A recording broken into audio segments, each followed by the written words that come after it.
Perlawanan Tuan Rondaheim Saragi menentang kolonialisme Belanda tahun 1828 sampai tahun 1891.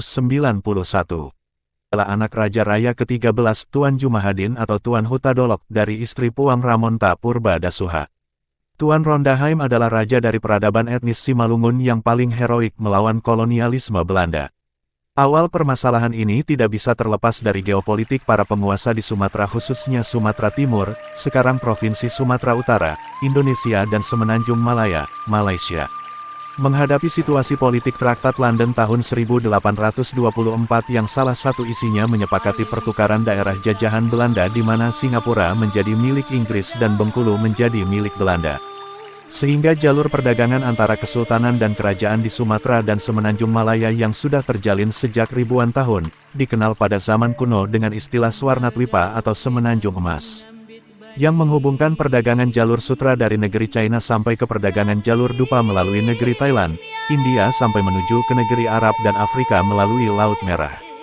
Dibelah menjadi dua penguasa antara Belanda yang menguasai Sumatera dan Inggris yang menguasai Singapura dan Semenanjung Malaya.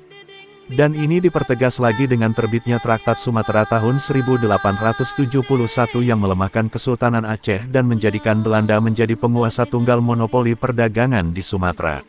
Pada tahun 1862, Kesultanan Delhi sudah menandatangani Akte van Erkenning en Bevestiging sebagai tanda tunduk kepada Belanda dan memberi izin membuka onderneming yaitu perkebunan besar.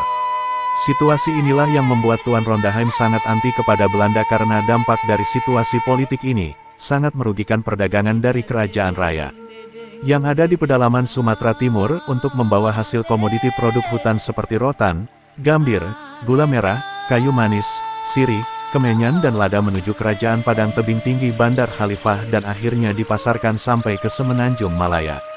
Menjadi terhambat karena dimonopoli seutuhnya oleh Belanda dan digantikan oleh pembukaan perkebunan besar dengan memanggil banyak investor dari bangsawan Eropa dan Amerika. Pada tahun 1866 sampai tahun 1867 pasukan Belanda yang dipimpin J.A.M. van Baron de Raet menjelajahi daerah Simalungun pesisir yang datang dari Bangun Purba melalui Deli Tua, Tangkahan, Salah Bulan, Bukum, Barus Jahe dan Sinaman. Di mana kehadiran pasukan ini mendapat perlawanan yang gencar dari rakyat Simalungun dan rakyat Tanah Karo. Hal serupa terjadi di Kesultanan Serdang, Bedagei dan Kerajaan Negeri Padang Tebing Tinggi. Puncaknya terjadi tahun 1872 meletus Perang Sunggal yang dipimpin Raja Sunggal Datuk Badiu zaman Surbakti. Belanda menyebut perang ini Batak Orlok. Tahun 1882, Tanjung Kasau ditaklukkan Belanda, yang memaksa Kerajaan Siantar dan Kerajaan Tanah Jawa membuat perjanjian dengan Belanda, walau akhirnya perjanjian ini ditentang oleh Tuan Sangawaluh sewaktu beliau naik tahta. Harus diketahui, hubungan politik antara raja-raja Simalungun pada masa itu mengalami pasang surut. Para raja melawan Belanda tidak bersatu dan kadang terjadi permasalahan antara raja dan Partuanon. Pihak Raja Siantar beraliansi dengan Raja Tanah Jawa. Pertempuran di Tanjung Kasau membuat dua kerajaan Simalungun ini membuat perjanjian dengan Belanda.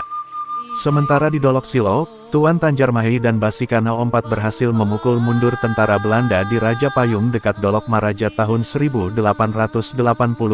berkat bantuan Tuan Siriaria dan Tuan Dolok Saribu. Kerajaan Raya beraliansi dengan Kerajaan Panei, Partuanon Bajalingge dan Kerajaan Negeri Padang Tebing Tinggi.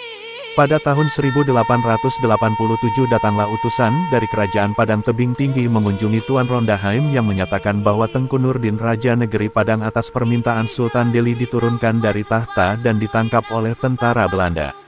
Oleh karena itu terjadilah pertempuran yang hebat di Hulu Padang antara pasukan Belanda dengan pasukan Tuan Rondaheim di sekitar Sibarou dan Baulian. Pada saat itu pasukan Tuan Rondaheim gugur sebanyak 20 orang.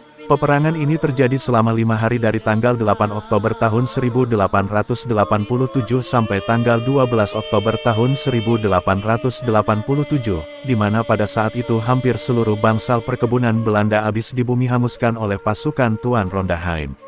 Setelah 5 hari, pasukan Tuan Rondaheim berkumpul kembali di Dolok Merawan dan mengatur kembali bagaimana taktik perang untuk menghadapi pasukan Belanda yang dipimpin oleh Y.C.R. Seng.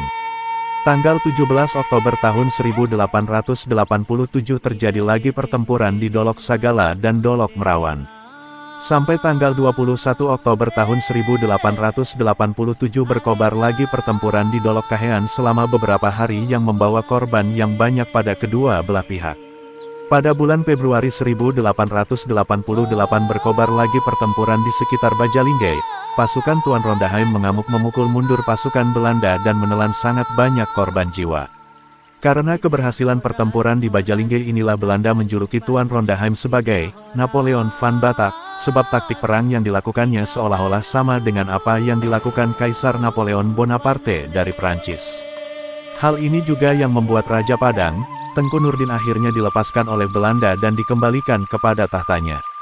Setelah peperangan ini, Tuan Rondaheim kembali ke kampung halamannya di Sinondang.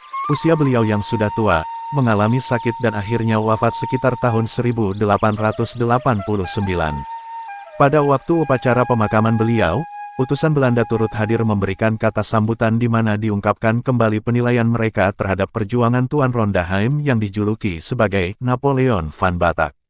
Salah seorang cicit Rondaheim, Lukman Rudi Saragi Garingging, mengatakan, Rondaheim pernah menerima tanda kehormatan bintang jasa sebagai tokoh Provinsi Sumut dari Presiden B.J. Habibie berdasarkan Kepres RI nomor 077 TKTA-HUN 1999, tertanggal tanggal 13 Agustus tahun 1999. Dikutip dari Kompas.com dengan judul, Tuan Rondaheim, Sosok Napoleon der Bataks, yang diusulkan jadi pahlawan nasional. Sekian biografi singkat Tuan Rondaheim Saragi. Semoga bermanfaat. Banggalah kepada leluhurmu, pertahanan terakhir Simalungun adalah budaya Simalungun. Habonaron Dobona.